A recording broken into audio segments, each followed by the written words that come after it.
Hi,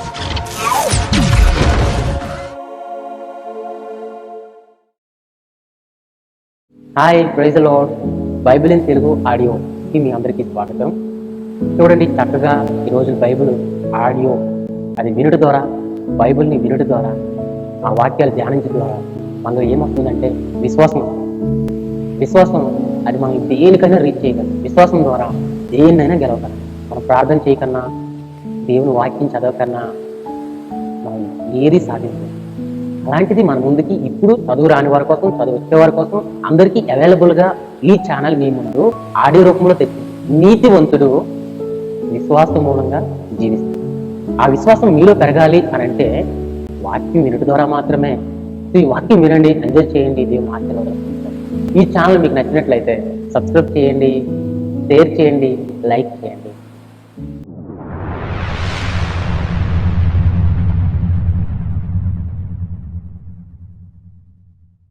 సమూయేలు మొదటి గ్రంథము 23వ అధ్యాయం. తరువాత ఫిలిష్తీయులు ఖేలా మీద యుద్ధము చేసి కల్లమల మీది ధాన్యమును దోచుకొనుచున్నారని దావీదునకు వినబడెను.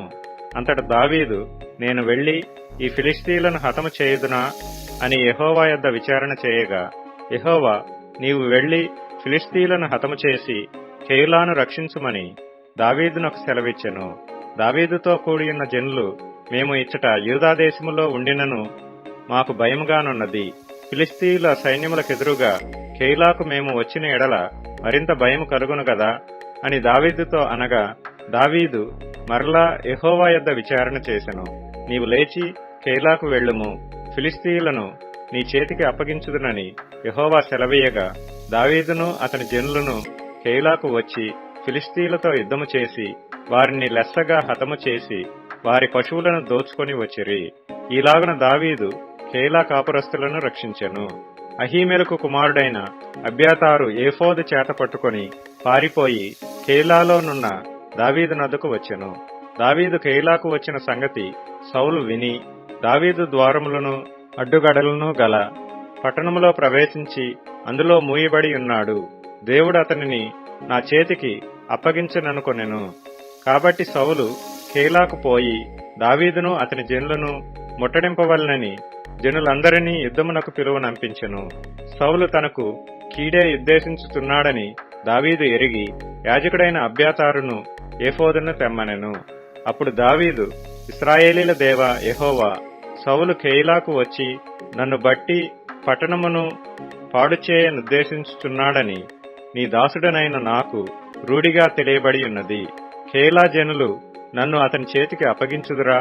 నీ దాసుడనైన నాకు వినబడినట్లు సౌలు దిగి వచ్చున, ఇశ్రాయేలీల దేవా యెహోవా, దయచేసి నీ దాసుడనైన నాకు దానిని తెలియజేయమని ప్రార్థింపగా అతడు దిగివచ్చునని యెహోవా సెలవిచ్చెను. ఖేలా జనులు నన్ను నా జనులను సౌలు చేతికి అప్పగించుదురా అని దావీదు మరలా మనవి చేయగా, యెహోవా, వారు నిన్ను అప్పగించుదురని సెలవిచ్చెను. అంతట దావీదును దాదాపు 600 మంది అయిన అతని జనులను లేచి ఖేలాలో నుండి తరలి ఎక్కడికి పోగలరో అక్కడికి వెళ్లిరి. దావీదు ఖేలాలో నుండి తప్పించుకొనిన సంగతి సౌలు విని వెళ్ళక మానెను. అయితే దావీదు అరణ్యములోని కొండస్థలముల యందును జీపు అను అరణ్యమున ఒక పర్వతమందును నివాసము చేయుచుండెను. సౌలు అనుదినము అతని వెతికినను దేవుడు సౌలు చేతికి అతనిని అప్పగించలేదు. తన ప్రాణము తీయుటకై సౌలు బయలుదేరినని తెలుసుకొని దావీదు జీపు అరణ్యములో ఒక వనమున దిగెను.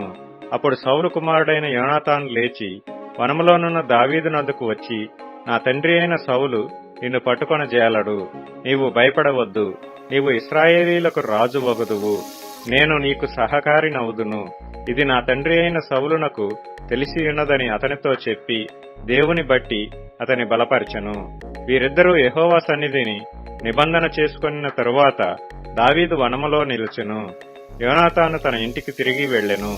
జిఫీయులు బయలుదేరి గిబియాలోనున్న సౌలు నొద్దకు వచ్చి యెషీమోనుకు దక్షిణముననున్న హకీలా మన్యములోని అరణ్యమున కొండ స్థలముల యందు మా మధ్య దావీదు దాగియున్నాడే, రాజా, నీ మనోభిష్టమంతటి చొప్పున దిగిరమ్ము, రాజవైన నీ చేతికి అతనిని అప్పగించుట మా పని అని చెప్పగా, సౌలు వారితో ఇట్లనెను, మీరు నా యందు కనికరపడినందుకై మీకు యెహోవా ఆశీర్వాదము కలుగునుగాక.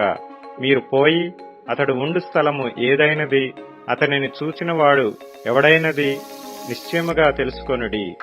అతడు బహు యుక్తిగా ప్రవర్తించుచున్నాడని నాకు వినబడిన గనుక మీరు బహు జాగ్రత్తగా నుండి అతడుండు మరుగు తావులను కనిపెట్టియున్న సంగతి ఎంత నాకు తెలియజేయుటకై మరలా నా యొద్దకు తప్పక రండి. అప్పుడు నేను మీతో కూడా వత్తును. అతడు దేశములో ఎక్కడ నుండినను యూదా వారందరిలో నేను అతని వెతికి పట్టుకొందును. అంతట వారు లేచి సౌలు కంటే ముందు జీపునకు తిరిగి వెళ్ళిరి.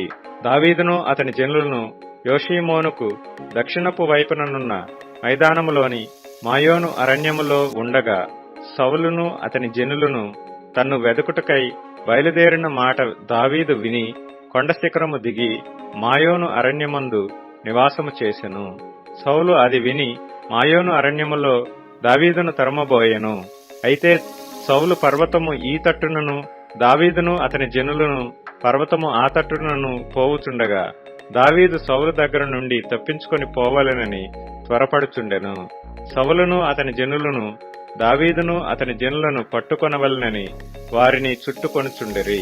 ఇట్లుండగా దూత ఒకడు సౌలు నొద్దకు వచ్చి, నీవు త్వరగా రమ్ము, ఫిలిష్తీయులు దండెత్తి వచ్చి దేశములో చొరబడి ఉన్నారని చెప్పగా సౌలు దావీదును తరుముట మాని వెనుకకు తిరిగి ఫిలిష్తీయులను ఎదుర్కొనబోయెను.